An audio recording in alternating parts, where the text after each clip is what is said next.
Inspector, ये सब आपने जानबूझकर किया ना? आप मेरे पति को पहले से ही दोषी मान चुके हैं, इसीलिए आपने ये सब किया ना? इंस्पेक्टर, ये आपने सही नहीं किया। मैं अभी दूसरे पेपर लाता हूँ। शाम के 6 बज चुके हैं। कानून के मुताबिक अब 6 बजे बाद किसी को छोड़ते नहीं। अब आप एक काम करो, आप मंडे को आओ। ये क्या बात है आपकी? अरे कब से देख रहा हूँ अपना नाटक। पापा जी प्लीज प्लीज शांत हो जाइए। अरे कैसे शांत हो जाओ? अरे समय से पेपर लेके आए हैं, उसके बाद भी ये आदमी परेशान किया जा रहा है। पापा, अरे छोड़ दे बेटे को। चुप। अबे बाप बेटे दोनों को सड़ा दूंगा जेल में। पापा जी प्लीज प्लीज संभालिए खुद को। रूही, पापा। नहार जी,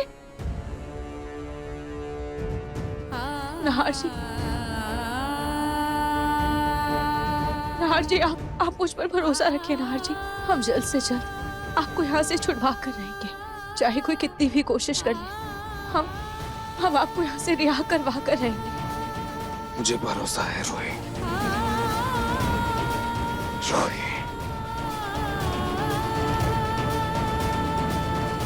चलो चलो निकलो यहाँ से, ये कोई मिलने का समय नहीं है। एक मिनट, एक सेकंड मेरी बात कोई सुनिए। मिलने का समय नहीं है। प्लीज प्लीज मेरी बात तो सुनिए। प्लीज प्लीज मुझे छोड़िए नहार जी। रोहित जी, रतन जी, आप प्लीज चलिए यहाँ से। अगर हमने लॉ एंड ऑर्डर का पालन नहीं किया तो बेल कैंसिल भी हो सकती है। प्लीज चलिए आप। चलो रोही बेटा। नहार जी, चलो चलो चलो चलो निकलो।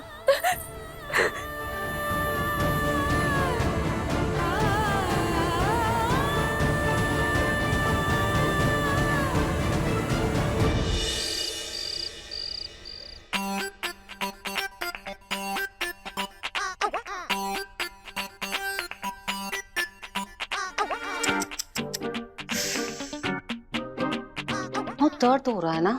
है समधन जी, शुक्र मनाइए कि सिर्फ 4 कोड़ों में काम हो गया। मतलब माँ जी की आत्मा निकल गई। भगवान न करे अगर 4 की जगह 40 कोड़े पड़े होते हैं आपको, तो क्या हाल होता आपका? है पलक बहू, इतनी खुशी का मौका है, तुम्हारी मम्मी बिल्कुल ठीक हो गई है, तो एक काम करो ना, कुछ अच्छा सा खाना बनाओ, एक दावत सी हो जाए, घर में सब साथ में मिलकर बैठ के खाएंगे। तुम एक काम करो, आलू मेथी बना लेना और करारे वाले आलू भी बना लेना। जी दादी जी। काली वाली दाल बना लेना और एक मिनट, दर्द हो रहा है। प्रतीक के पापा आप क्या खाएंगे? हैं? पनीर बनवा दूं आपके लिए? नहीं पूनम, मेरी भूख प्यास मेरी माँ के साथ चली गई है। आज आपने मुझे फिर से अनाथ कर दिया। मेरी माँ को कोड़े मरवा कर मुक्ति दिला दी। हे प्रतीक के पापा, क्या सोच रहे भगवान जाने। आपकी माँ को गए बरसों बीत चुके हैं, बरसों। हाँ, लेकिन वो फिर से आई थी ना, अपने पर पोते का मुंह देखने के लिए। लेकिन आपसे तो वो भी बर्दाश्त नहीं हुआ। आप लोग मनाइए अपनी खुशियां, मुझे कुछ नहीं खाना। अरे प्रतीक के पापा, मेरी बात तो सुनिए। अरे ऐसे समय से पहले इनका बुढ़ापा शुरू हो गया है, अभी से सठियाने लगे। क्या करूं? कोई बात नहीं, बस तो थोड़ी देर की दर्द। पलक बेटा, हमारा एक बहुत पुराना सुनार है, घर से थोड़ी दूर है। उसके पास मैंने तुम्हारे लिए सोने की अंगूठी बनने दी है, अब तक तैयार हो गई होगी। तुम जाकर ले आओगे क्या? अंगूठी मेरे लिए? किसके लिए बनवाऊंगी बेटा? घर की बहू कौन? तुम। तो अंगूठी किसके लिए आएगी? तुम्हारे लिए। याद से ले आना, ठीक है? जी दादी जी।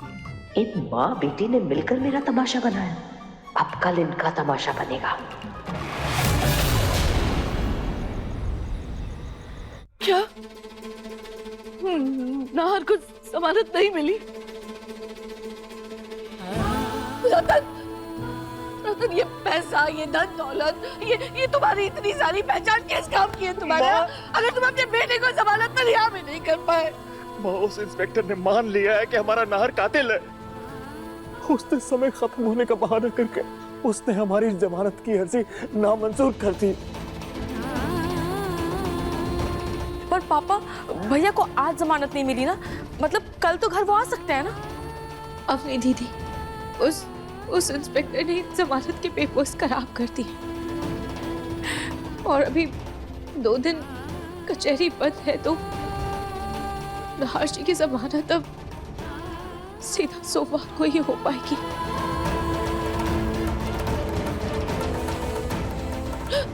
दादी, दादी,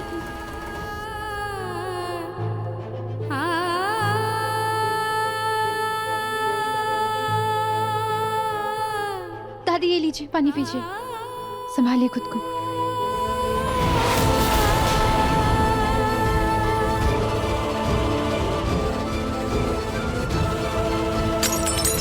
दूर हटो मुझसे।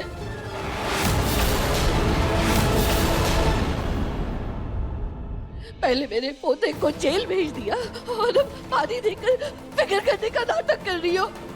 नहीं दादी, आप मेरा यकीन कीजिए, मैंने पुलिस को कुछ भी नहीं कहा। तुम ये सब नहीं बोलती तो किसी को भी कुछ भी।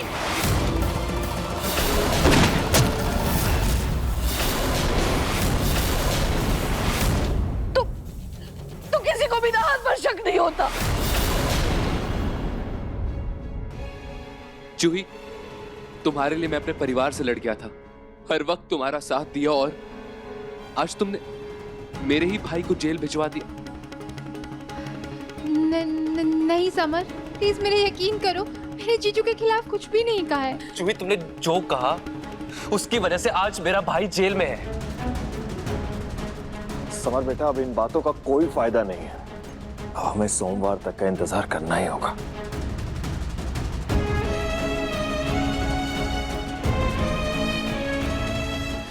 दादी संभालिए खुद को, सब ठीक हो जाएगा। आप चलिए कमरे में, चलिए शांति। रूही, सब मुझे गलत समझ रहे हैं। क्या तू भी मुझे गलत समझती है? क्या तुझे भी लगता है कि मैं कुछ गलत कहा था? जूही, तूने वही कहा जो तूने देखा, पर तेरे उस बयान की वजह से सारा शक घूम फिर कर नाहर जी पर आ गया है। अब जब तक नाहर जी घर नहीं आ जाते, तब तक हमें परिवार वालों का गुस्सा सहना ही होगा, और इसमें उनकी भी कोई गलती नहीं है। तू ही मुझे बता, मैं क्या करूं? जूही, तू बस उस असली कातिल का पता लगाने में मेरी मदद कर। तुमने जो बाबा जी भेजे थे, क्या काम किया उन्होंने? मेरी बहू और उसकी माँ दोनों तो भूत के नाम से ऐसे डरे कि पूछो मत। ये लो, तुम्हारा है ना, पूरे 3 महीने का राशन है इसमें। अपना राशन अपने पास ही रखो, मुझे तो पैसे चाहिए। डील तो हमारी राशन की हुई थी। अरे तुम राशन देती कहाँ हो? 2 किलो चावल में से 1 किलो तो कंकड़ होता है, और 5 किलो दाल में 3 किलो मिट्टी। इसलिए ये राशन अपने पास ही रखो, मुझे तो इंटरनेट से पैसे सेंड कर दो। 1 महीने का राशन 2000 के हिसाब से 3 महीने का 6000। 1 मिनट, चिल्लर नहीं चाहिए 6000, पूरे 25,000 चाहिए मुझे। 25,000 रुपए? पागल आगे हो गई हो क्या? 25,000 रुपए लोगे? 25,000 सोना खाती हो क्या? 25,000 का कौन सा राशन होता है? अरे इस महंगाई के जमाने में 2000 का कौन सा राशन आता है? इसलिए पूरे 3 महीने का मैं 25,000 लूंगी, वरना सच्चाई बताने की कीमत भाई साहब भी मुझे दे देंगे। ये भाई साहब की धमकी मुझे मत दो, समझी ना? दे रही हूँ 25,000 रुपए को, दे रही हूँ ना। चेक करो आया कि नहीं मेरा फोन, क्या देख रही हो? सुनो, तुमसे एक काम और भी है। उसके 5,000 पहले लूंगी। ये बड़ी लालची हो गई हो तुम तो, और दिन ब दिन बढ़ती जा रही तुम्हारी लालच। मतलब दे रही चेक करो। आया? हाँ। बोलो, तुम क्या किसी ऐसे आदमी को जानते हो जो कि पागल खाने में काम करता हो? पागल खाने? हाँ, मुझे चाहिए। तुम ठीक तो हो ना? अरे यार, मुझे किसी के लिए जरूरत है। जानती तो नहीं हूँ, लेकिन तुम्हारे लिए पता जरूर करवा सकती हूँ। लेकिन अगर तुम्हारा काम हो गया तो उसके 10,000 रुपए अलग से लूंगी। दे दूंगी 10,000 रुपए, लेकिन मेरा काम जल्द से जल्द होना चाहिए। हाँ हाँ, मैं चलूं? अरे एक मिनट, राशन लेके पैसे लेके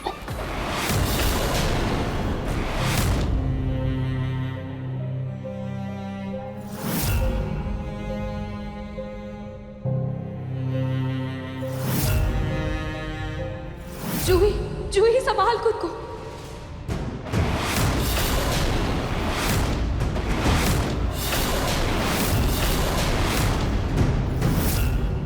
आखिर उस नकली रूही का कत्ल किया किसने होगा? जरूर उसकी कड़ी उस इंसान से जुड़ी हुई है जो उसे हमारे घर में लेकर आया था। पर वो है कौन?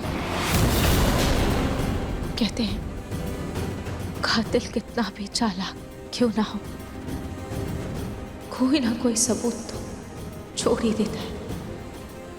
क्या पता मुझे इस कमरे में कोई ऐसा सबूत मिल जाए जिससे मैं उस शख्स का पता लगा सकूं। मुझे ध्यान से एक बार इस कमरे की तलाशी लेनी चाहिए।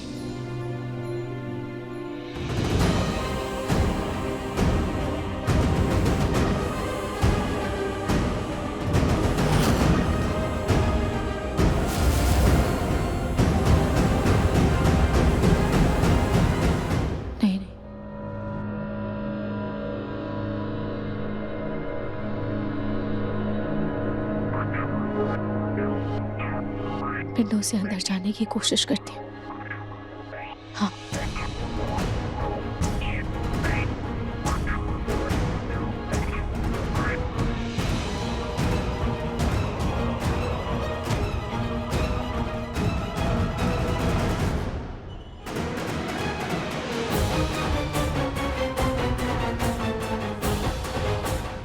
ये कातिल तो बहुत ही शातिर है। इसने कहीं भी कोई भी निशान नहीं छोड़ा, पर उस बंदूक पर तो नाहर जी के हाथों के साथ साथ उस कातिल के भी हाथों के निशान होंगे ना।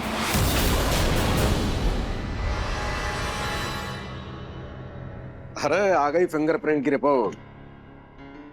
फिंगरप्रिंट की रिपोर्ट आ गई? खोलिए, फिर खोलिए इंस्पेक्टर, आपको पता चल जाएगा मैंने किसी का खून नहीं किया है। और देखिए, अच्छे से खोल के देखिए कि उसमें लिखा होगा कि कौन है कातिल, कौन है। उसके हाथ के फिंगरप्रिंट जरूर होंगे उसमें। चेक करिए आप, उसके उंगली के निशान जरूर होंगे। आप चेक करिए ना प्लीज। अरे करेंगे, चेक करने के लिए तो मंगाई है, सब पता चल जाएगा।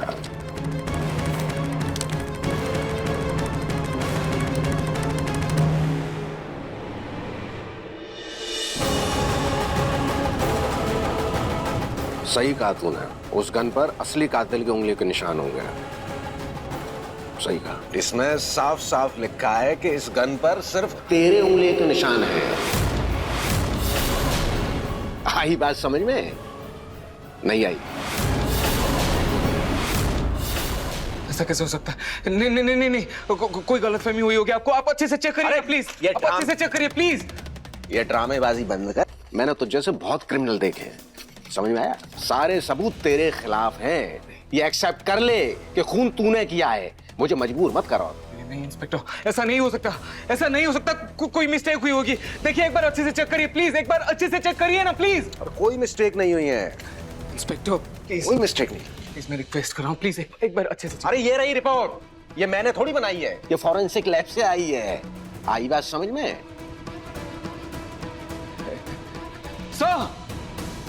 सर मेरी बात तो सुनिए, मैंने किसी का खून नहीं किया। मैं क्यों खून करूंगा किसी?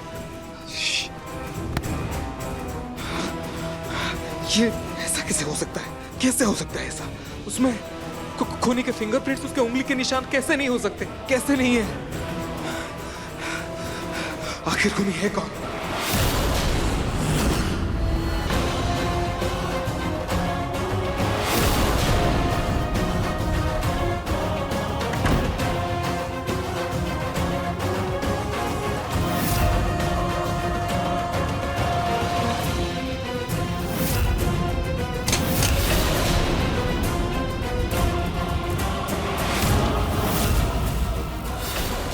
मुझे माफ कर देना नहार, आज मेरी वजह से तुम जेल में हो। पर मैंने उस बंदूक पर से अपनी उंगलियों के निशान मिटा दिए थे, तो तुम्हें वो बंदूक उठाने की क्या जरूरत थी? अब उस पर से तुम्हारी उंगलियों के निशान हैं। और मैं किसी को सच नहीं बता सकती, क्योंकि वो बंदूक भी तो मैंने उसे डराने के लिए ब्लैक में खरीदी थी।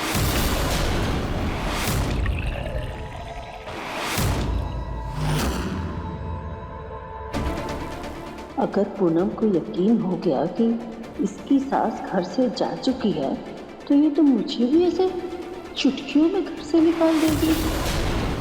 पूनम बहू,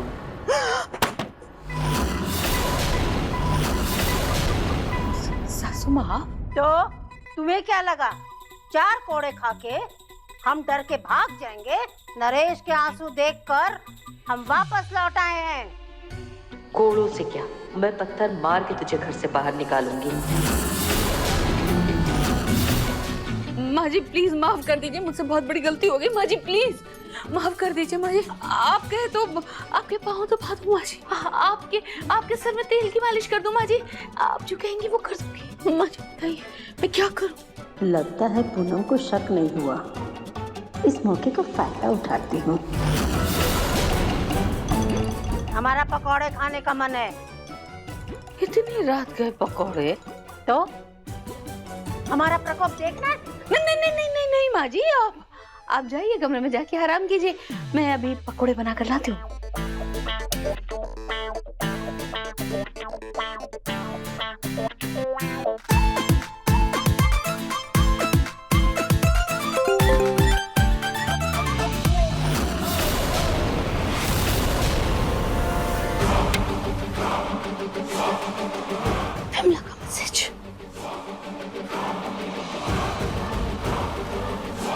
इसने तो उस पागल खाने वाले आदमी का पता लगा लिया है। मुझे अच्छे से याद है, मैंने उस बंदूक में से सारी गोलियां निकाल ली थी, तो फिर उस नकली रुई पर गोली कैसे, कहां से गोली चली उस पर?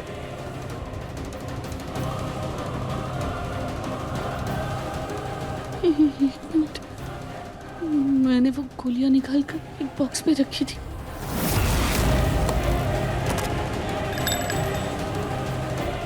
एक, 2, 3, 4, 5, 6,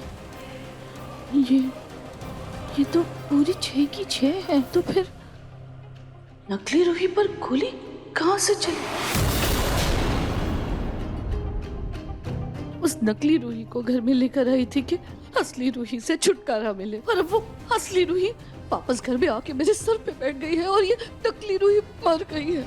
लगता है मुझे मेरे कर्मों की सजा मिल रही है, लेकिन कहीं मेरी वजह से मेरे पोते को सजा ना हो जाए। हे भगवान, मैं करूं भी तो क्या करूं?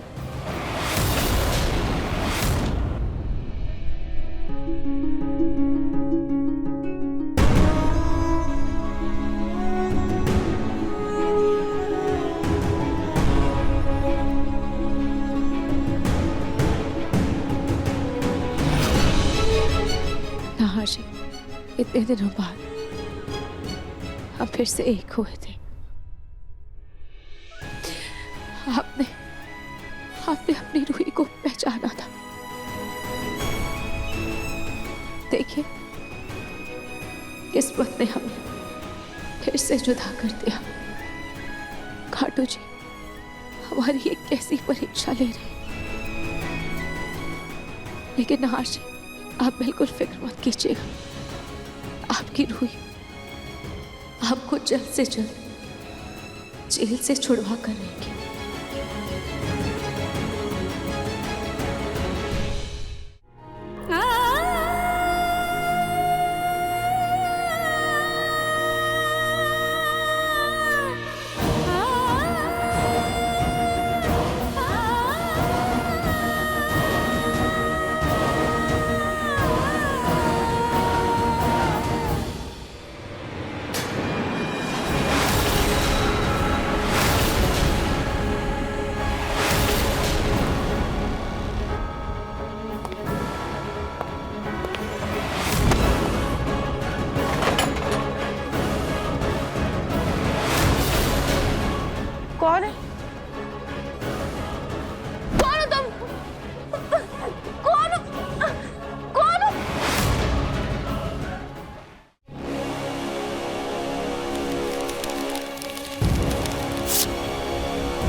ऐसा तो नहीं कि वो उस नकली रूही का कातिल हो और वो अपना कोई सबूत इस कमरे में भूल गया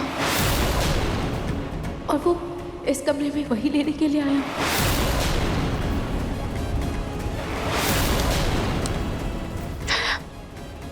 क्या लिखा है इसमें? कुछ समझ में ही नहीं आ रहा है, पर किसी स्टोर की पर्ची लग रही है। कौन से स्टोर की पर्ची हो सकती है? ये जिस भी स्टोर की पर्ची है, कल मुझे इसके बारे में पता लगाना ही होगा।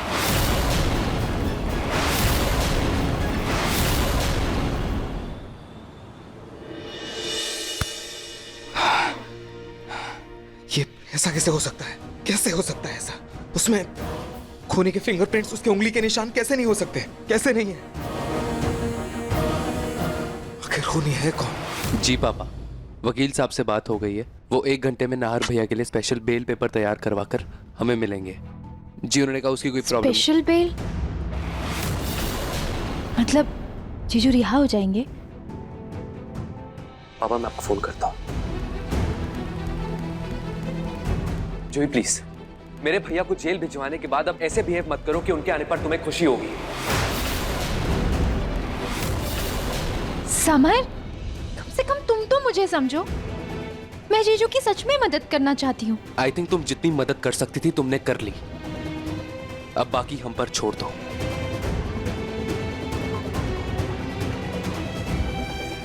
जूही, तुम हमेशा मुझे ममाज बॉय कहती थी ना, क्योंकि मैं अपनी माँ की फिक्र करता हूँ, दिन भर उनके आगे पीछे घूमता हूँ। तुम भी तो दिन भर अपनी बहन के आगे पीछे घूमती हो। सच तो यह कि तुम्हें तुम्हारी बहन के अलावा और कोई दिखता नहीं है। तुम्हें किसी की फिक्र नहीं है, ना मेरी ना मेरे भैया की, जो जेल में है।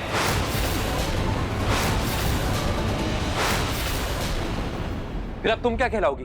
बोलो, जवाब दो। समर देखो, मैं जानती हूँ मुझसे बहुत बड़ी गलती हुई है, लेकिन उस वक्त मैं बहुत ज्यादा डर गई थी। मुझे समझ में ही नहीं आ रहा था मैं क्या बोलूं। मुझे पता नहीं था कि मेरे एक बयान की वजह से जीजू को जेल हो जाएगी। मुझे सच में नहीं पता था। आई स्वेयर, तो मुझे पता होता तो मैं बिल्कुल चुप ही रहती। रियली जूही, तुम इतनी स्मार्ट हो, तुम्हें तो सब कुछ पता होता है, हर चीज के बारे में ज्ञान है तुम्हें। जहां स्मार्टनेस दिखाने की बात है, तुम वहां पे इतनी बड़ी बेवकूफी कैसे कर सकती हो? सच सच बताओ मुझे, तुमने ये सब जानबूझ के किया या फिर तुमसे ही गलती से हुआ? मुझे सच जानना है। समर, तुम अपनी हद पार कर रहे हो। सोच समझ के बात करो, समझ में आ रहा है तुम्हें? तो तुमने पार की है जूही, मेरे भाई को जेल भिजवाकर। और रही बात तुमसे सोच समझकर बात करने की बात, तो अब तुम सुन लो मुझसे, मुझे तुमसे कोई बात ही नहीं करनी है।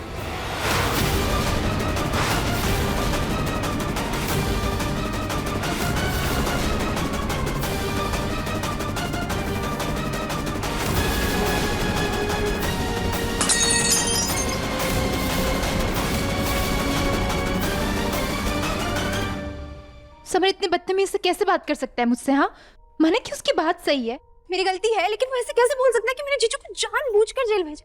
अरे वो मेरी भी तो जीजू है ना, मैं उन्हें जानबूझकर जेल क्यों भेजूंगी? समर मुझे समझना ही ना चाहता है। वो क्या, इस घर में कोई मुझे समझना ही नहीं चाहता है, कोई मुझे विश्वास ही नहीं करता है।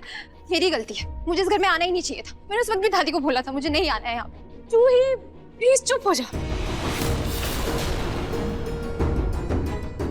जूही नाहर जी जेल में है, उन पर झूठा खून का इल्जाम लगा है, उन्हें बेल नहीं मिल रही। कल उन्हें बेल मिलते मिलते रह गई और आज भी मुझे नहीं पता उन्हें बेल मिली कि या नहीं। वो इंस्पेक्टर उन्हें मुझे मानकर बैठा है। मुझे तो डर इस बात का कि वो इंस्पेक्टर उनके लिए कोई प्रॉब्लम ना खड़ी करती, और यहाँ तो अपनी प्रॉब्लम्स लेकर बैठी है।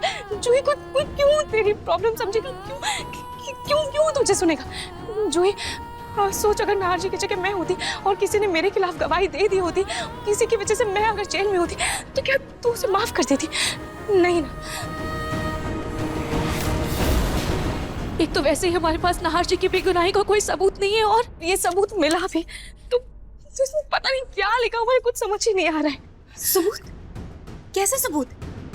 सॉरी रूही, मैंने तुझे अपनी बातों में उलझा के रखा। बताना क्या हुआ है, और ये कागज कैसे है तेरे हाथ में? जो है वो कल रात को। कौन हो तुम? कौन हो?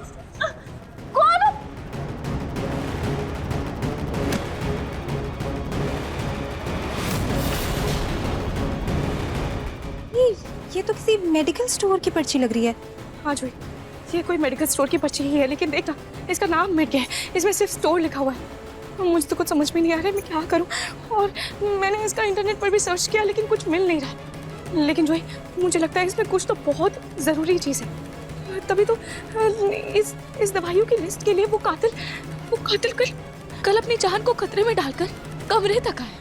ये तो कोई दवाई वाला ही बता सकता है कि ये क्या है और इसका क्या काम है, क्योंकि उन्हीं को दवाइयों के बारे में सब कुछ पता होता है। हाँ जो ये मैं जानती हूँ, ये मुझे इसके बारे में दवाई की दुकान पर ही जाकर पता चल सकता है, लेकिन अभी फिलहाल नाहर जी की बेल के लिए बाहर जाना है। उन्हें कैसे भी करके जेल से बाहर लेकर आना। ऑटो जी करें, आज नाहर जी को कैसे भी बेल मिल जाए बस।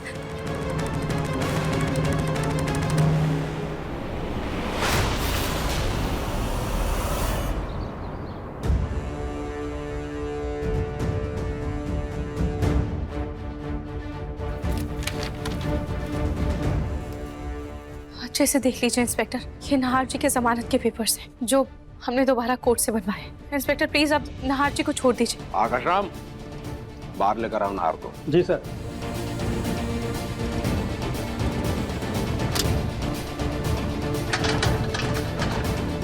चलो बाहर आइए।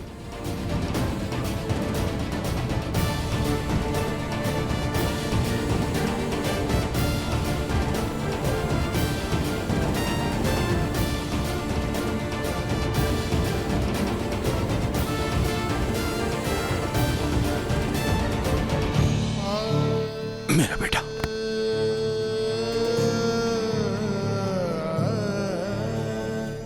बेटा तू कैसा है? मैं ठीक हूं। समर,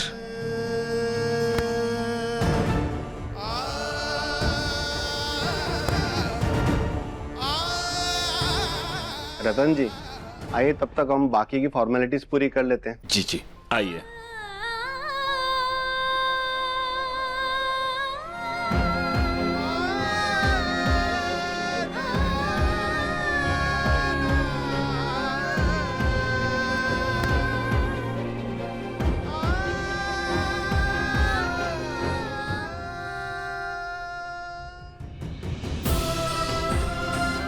तुमने मुझे जेल से रिहा करवा ही दिया।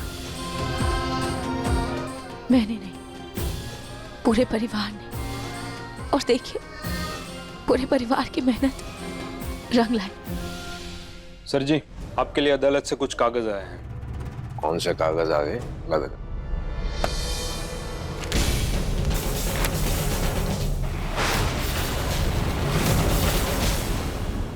जोई कैसे? आकाशराम, नाहर गोइंका को वापस जेल में डालो। इनकी असली जगह जेल है।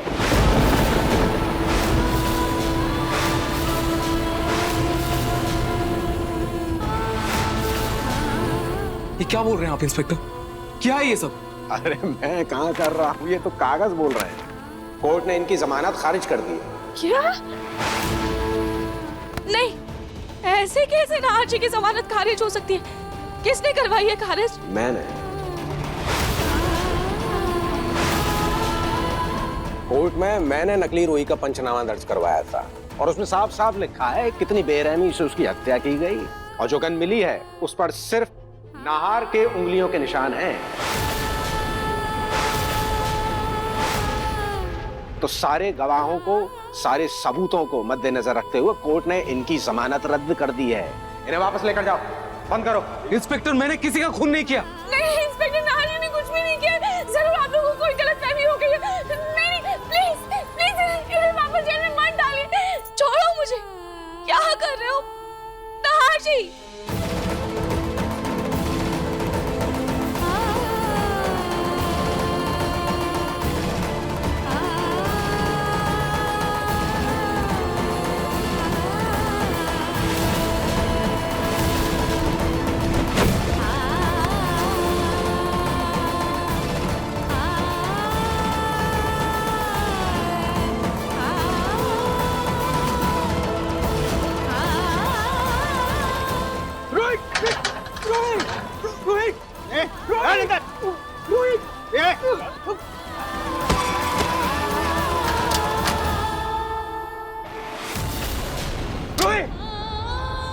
अब आप सब जाइए अपने अपने घर, काम धंधे पे ध्यान दो।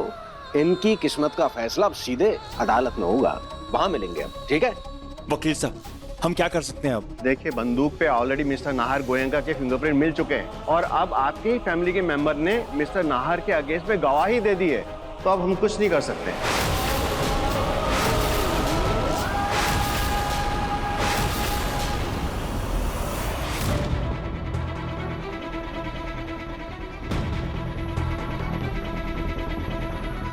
दादी, दादी आपने सुबह से कुछ भी नहीं खाया है, प्लीज थोड़ा सा खा लीजिए। मैं किसी की कोई बात नहीं सुनूं। जब तक मेरा नाहर जेल से छूटकर घर नहीं आ जाता ना, तब तक ना मैं अन्न का दाना खाऊंगी ना पानी की एक बूंद पीऊंगी। तुम बस पहले पता करो कि नाहर को बेल मिली कि नहीं मिली। हाँ दादी। दादी, समर का मैसेज आया था, बड़े साले साहब की जमानत आज भी खारिज हो गई। क्या?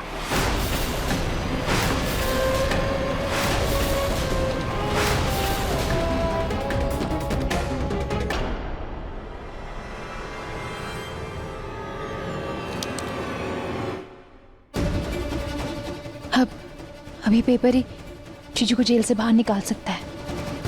मैं अभी मेडिकल स्टोर में जाकर इस पेपर के बारे में पता करती हूँ।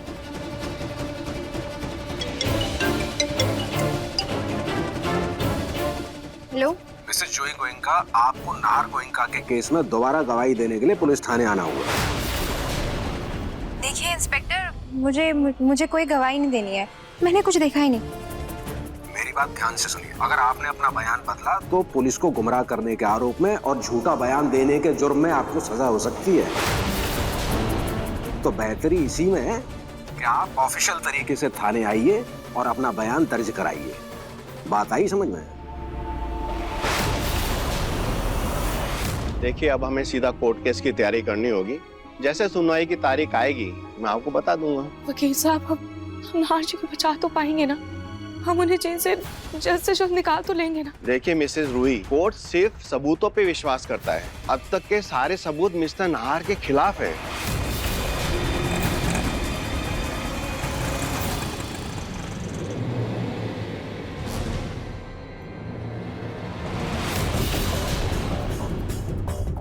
जूही,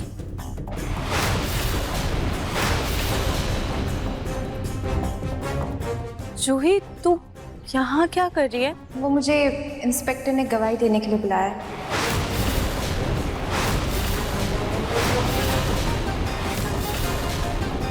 जूही, वो गवाही क्या काफी नहीं जो अब यहाँ आकर गवाही दे रही है? जूही, मेरे भाई के बारे में तो कम से कम अपनी बहन की तो परवाह करो। नाहर भैया उनके पति हैं।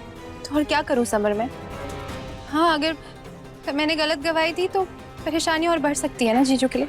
तो अब उससे क्या प्रॉब्लम होगी? नहीं, जूही जी सही बोल रही हैं। अगर अब इन्होंने अपनी गवाही बदली तो नाहर साहब का केस बिगड़ सकता है। उन पे और उनके पूरे परिवार पे अदालत को और पुलिस को गुमराह करने का इल्जाम लग सकता है, जिससे उनकी रिहाई बहुत मुश्किल हो जाएगी। देखिए, जो हो गया सो हो गया, उसे तो नहीं बदला जा सकता। अब आगे क्या करना है उसके बारे में सोचिए। वकील साहब, आइए आगे क्या करना है उसकी बात कर लेते हैं। आइए जी, आइए।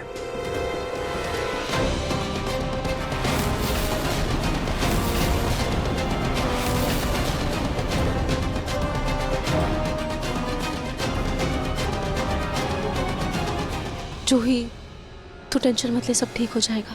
वैसे तुझे इस पर्ची के बारे में कुछ पता चला? रूही, मुझे टाइम ही नहीं मिला जाने का।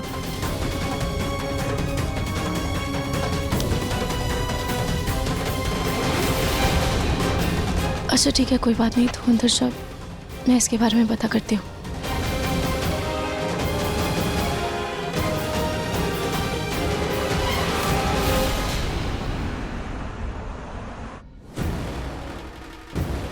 भैया, क्या आप इस पर्चे में देख के बता सकते हैं इसमें कौन कौन सी दवाइयाँ लिखी हुई हैं?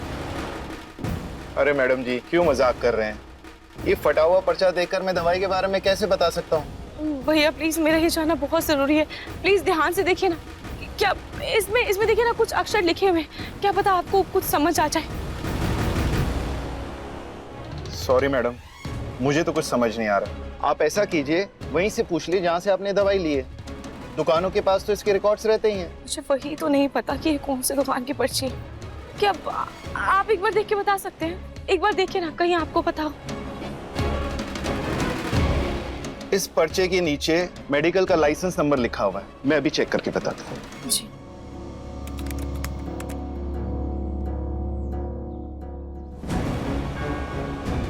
ये पर्चा श्याम मेडिकल स्टोर का है, वो चौक के सामने उनकी दुकान है।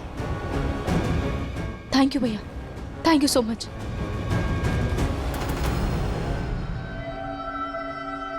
इंस्पेक्टर, उस दिन मैंने जो कुछ भी देखा था वो सब आपको बता दिया था, लेकिन मैंने अपने जीजू को किसी का मर्डर करते हुए नहीं देखा और ना ही किसी पर गोली चलाते हुए देखा था। लेकिन आपने उनके हाथ में गन तो देखी थी ना, हमारे लिए इतना ही काफी है। इंस्पेक्टर, क्या मैं सिर्फ 2 मिनट के लिए अपने जीजू से बात कर सकती हूँ प्लीज? दीपा, जाइए। चलिए।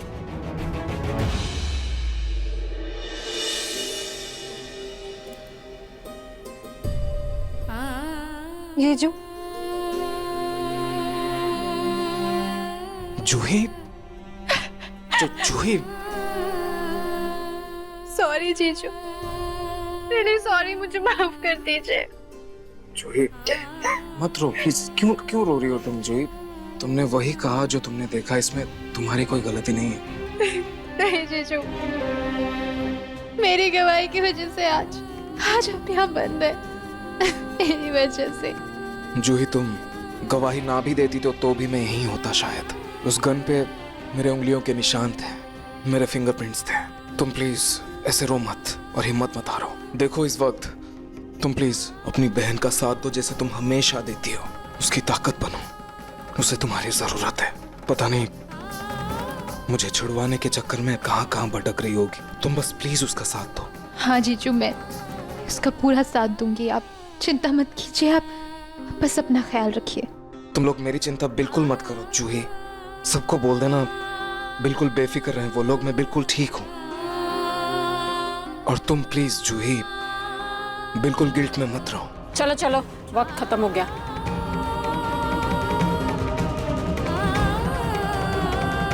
जूही, जाते जाते अपने जीजू को एक स्माइल नहीं दोगी? वैसे मुझे पूरा यकीन है तुम्हारी बहन मुझे यहां से निकलवाई देगी। अपना ख्याल रख लो।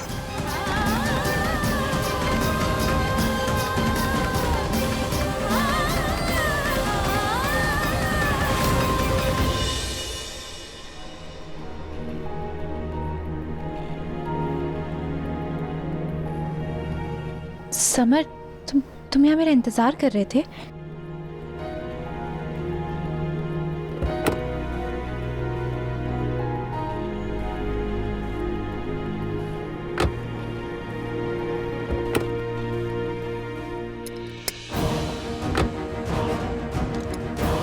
समर, वो मैंने जीजू से बात की। जूही, मुझे तुमसे कोई बात नहीं करनी है।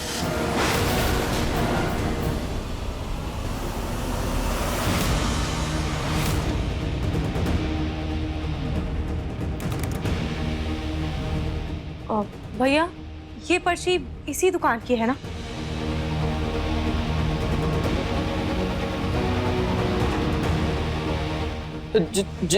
जी मुझे नहीं पता, ये दुकान मेरे चाचा जी चलाते हैं। मैं तो यहाँ कभी कभी आता हूँ। मुझे नहीं पता मतलब? इस बिल पर लाइसेंस नंबर तो आपकी ही दुकान का लिखा हुआ है।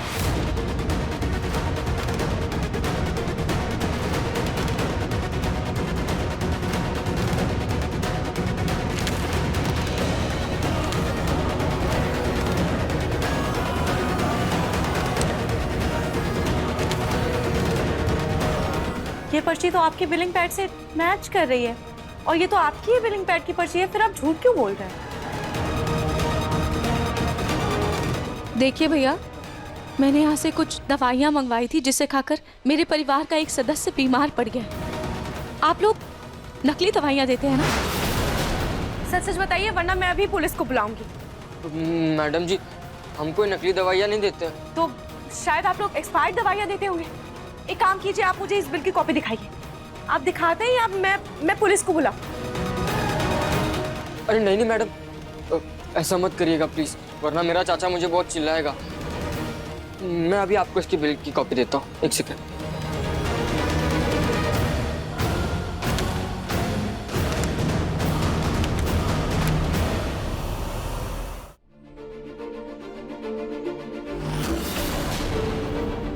हाँ ये लीजिए। एक बात बताइए, आप लोग बिना डॉक्टर की सलाह के किसी को भी ऐसे पर्ची देखकर दवाई कैसे दे सकते हैं? और ये दवाइयाँ है किस चीज की, किस बीमारी की है ये? मैडम जी हमको नहीं पता। और ये दवाई यहाँ से ली किसने?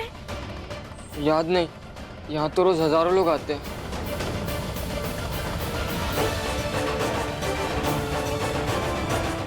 एक काम करती हूँ, इंटरनेट पर इन दवाइयों के बारे में पता करती हूँ।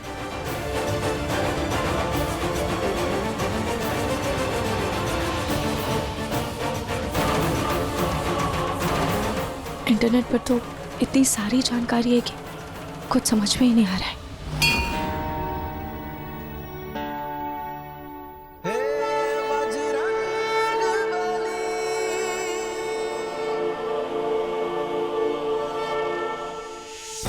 हे संकट मोचन, आप सबके दुख हर लेते हैं। जब माँ सीता रावण जी के कैद में थी, आपने श्री राम को उन तक पहुंचने का रास्ता दिखाया था। वैसे ही आज मेरे नाहार जी भी कैद में हैं। हे प्रभु, मुझे उन्हें छुड़वाने का रास्ता दिखाइए। मेरे नाहार जी का संकट दूर करने का मुझे कोई रास्ता दिखाइए प्रभु।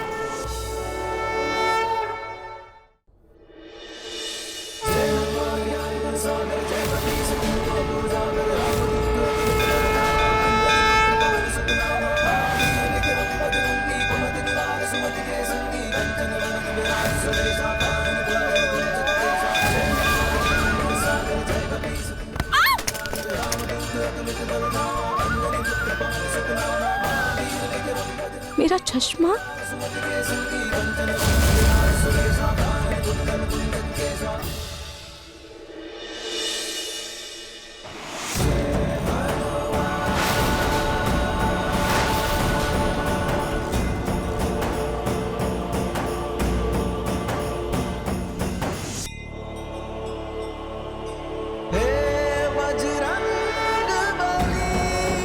थैंक यू भगवान जी, मुझे रास्ता दिखाने के लिए। अब सच का पता लगाने के लिए मुझे वहां जाना है।